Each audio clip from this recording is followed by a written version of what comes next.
Mes bien chers frères, je tiens à souhaiter une bonne et joyeuse fête de Pâques à ceux qui n'étaient pas dimanche dernier dans ce sanctuaire.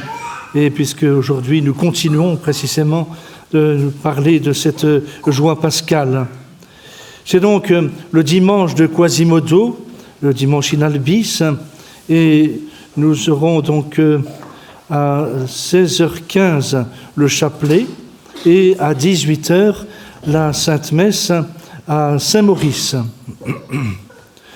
Demain, lundi, nous célébrerons la fête de l'Annonciation de la Très Sainte Vierge Marie, fête du 25 mars qui a été reportée jusqu'à demain en raison de la Semaine Sainte et de l'octave de Pâques.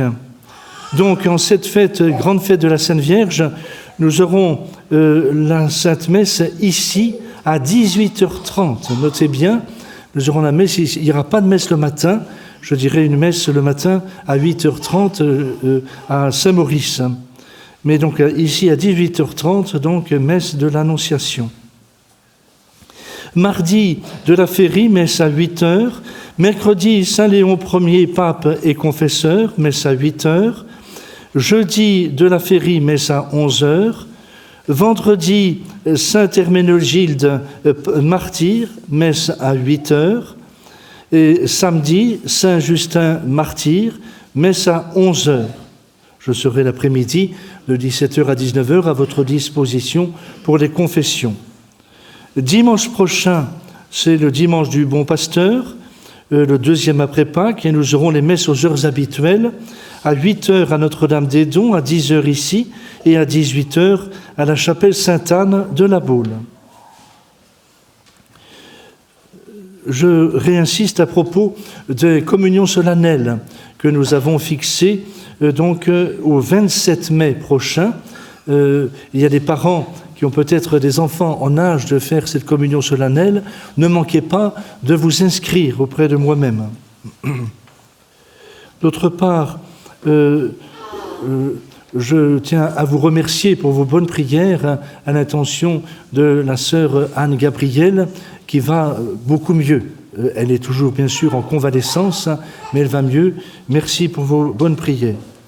Et puis je recommande à vos prières Blandine Gaillon, qui va entrer chez les sœurs du Christ Roi. Elle prend l'habit donc le dimanche 15 avril, c'est-à-dire dimanche prochain, à la maison Saint-Joseph. Priez pour elle, c'est toujours une grande grâce que de voir des âmes de jeunes gens ou de jeunes filles qui se consacrent au bon Dieu.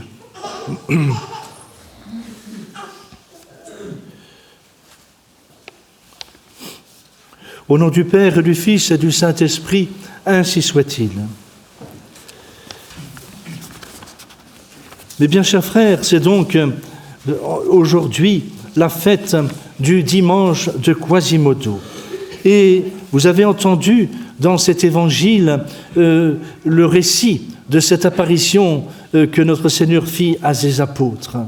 Cette apparition, bien sûr, est la suite d'un bon nombre d'apparitions qui sont là, qui nous sont rapportées pour nous aider justement, non seulement à nous réjouir de la résurrection de notre Seigneur Jésus-Christ, de son triple triomphe sur la mort, sur le péché et sur Satan. Mais ces apparitions sont là aussi pour nous consolider dans la foi. En effet, la toute première apparition de notre Seigneur à sa très sainte mère nous réjouit le cœur. L'apparition à Sainte Marie-Madeleine, l'apparition aux saintes femmes, à Saint-Pierre, aux disciples d'Emmaüs et à combien d'autres. Et aujourd'hui, la Sainte Église nous fait justement nous arrêter sur cette apparition de notre Seigneur auprès de ses apôtres. Ne l'oublions pas, ces apôtres sont terrorisés. Ils sont terrorisés, bien sûr, par les événements qu'ils ont vécus, la crucifixion de notre Seigneur, leur divin Maître, en lequel ils avaient mis toute leur foi, toute leur espérance. Ils l'ont vu mourir lamentablement sur le bois de la croix. Et ils sont terrorisés aussi par les Juifs haineux qui veulent les faire taire, qui veulent les empêcher de témoigner.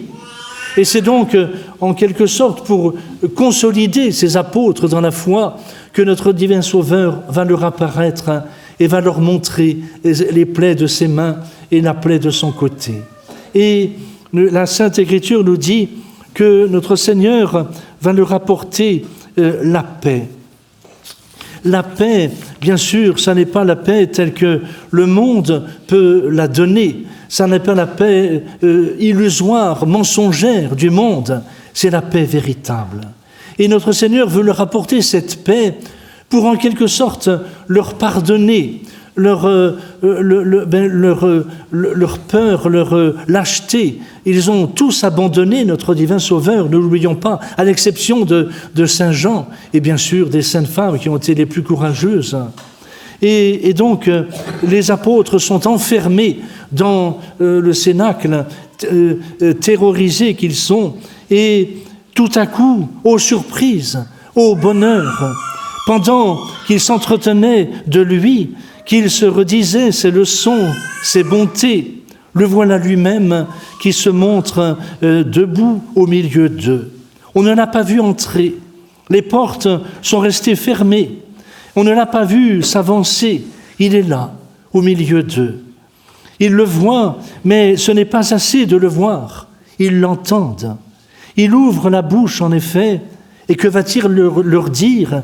Sans doute quelques paroles de reproche. Et il va leur apporter, leur rappeler leur fuite honteuse, leur lâche abandon. Non, rien qui fasse allusion au passé, rien qui rappelle aux apôtres leur tort envers leur divin maître. Non, au contraire, il leur apporte une parole toute de bienveillance et d'amour. La paix soit avec vous. Pax vobis. Et la paix, tel est le grand bien, le bien suprême que Jésus était venu apporter au monde, et déjà au jour de sa naissance, au milieu de l'étable qui lui avait offert un asile, les anges avaient annoncé aux bergers ce bien inestimable que les hommes avaient perdu depuis longtemps, paix sur la terre aux hommes de bonne volonté. Et c'est cette paix donc que notre Seigneur vient nous apporter après avoir payé à notre place la dette due au péché. Ainsi, la paix du côté du ciel, paix immédiate, gage certain de l'éternelle paix qui fera un jour le bonheur des élus. Mais du côté de la terre, en est-il de même? Est-ce bien la paix que les apôtres peuvent attendre de la part des hommes? Est-ce la paix que Jésus leur annonce?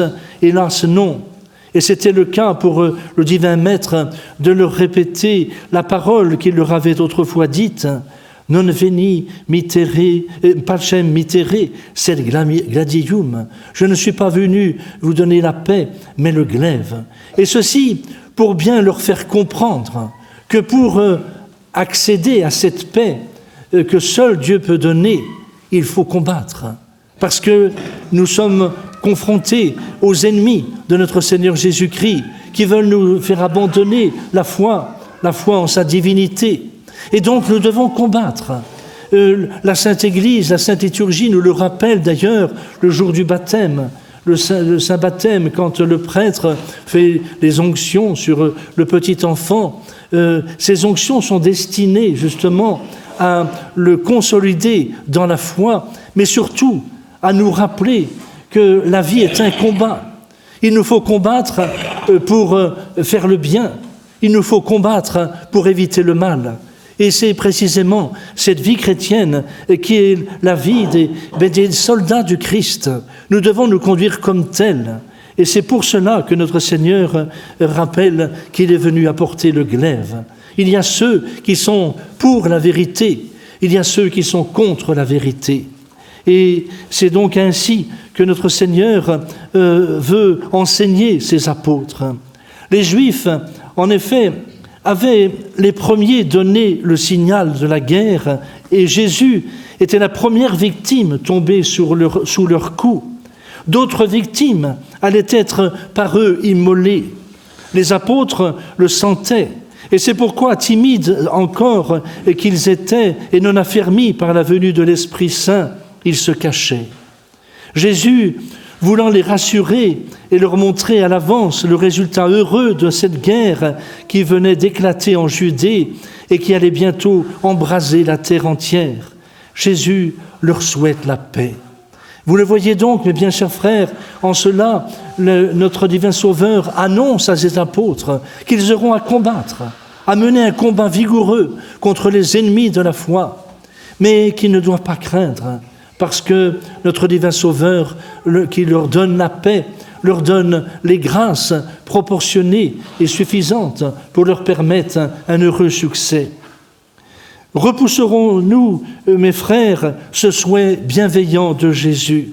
N'accepterons-nous pas ce bien précieux qu'il nous offre, ce bien que l'apôtre saint Paul déclare être au-dessus de tout sentiment?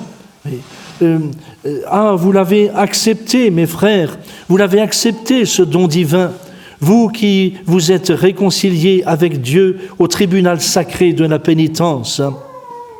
Vous qui avez reçu de ses mains au banquet eucharistique le gage le plus tendre de son amour, oui, cette paix, vous l'avez reçue de Jésus, vous la possédez, gardez-la bien, c'est le trésor le plus riche que vous puissiez avoir ici-bas. Veillez bien à ce que le monde, les passions, le démon ne vous l'enlèvent pas. Et c'est là précisément, encore une fois, toutes les raisons, tout le fondement du combat auquel nous sommes conviés.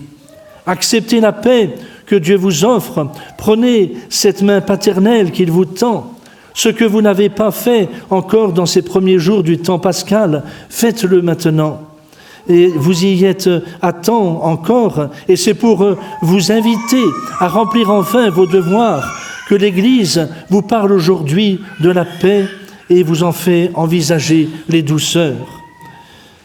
Et ce fut après le souhait de la paix que Jésus souffla sur ses apôtres, nous dit la Sainte Écriture, et leur dit « Recevez le Saint-Esprit.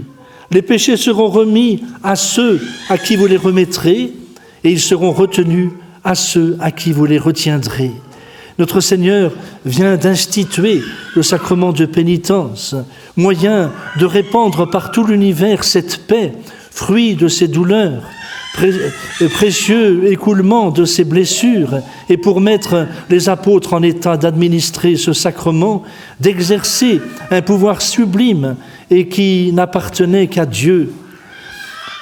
Il se communique à eux, il se déverse, pour ainsi dire, en eux, en soufflant sur eux, en leur donnant son esprit. Et la condescendance touchante de Jésus à l'égard de Thomas est une nouvelle preuve de l'amour de Jésus pour les hommes et du désir immense qu'il a de les sauver. En effet, n'oublions pas que dans cette première apparition de Jésus à ses apôtres, Thomas était absent. Et bien sûr, aussitôt les apôtres vont annoncer à Thomas « Nous avons vu le Seigneur, nous avons vu ses plaies ». Mais saint Thomas, qui probablement devait être l'un des pères du rationalisme, saint Thomas leur a dit « Non, moi on ne me raconte pas d'histoire, tant que je n'aurai pas vu les plaies de ses mains, la plaie de son côté, je ne croirai point. » Et c'est à la deuxième apparition de Jésus auprès de ses apôtres, Thomas est présent.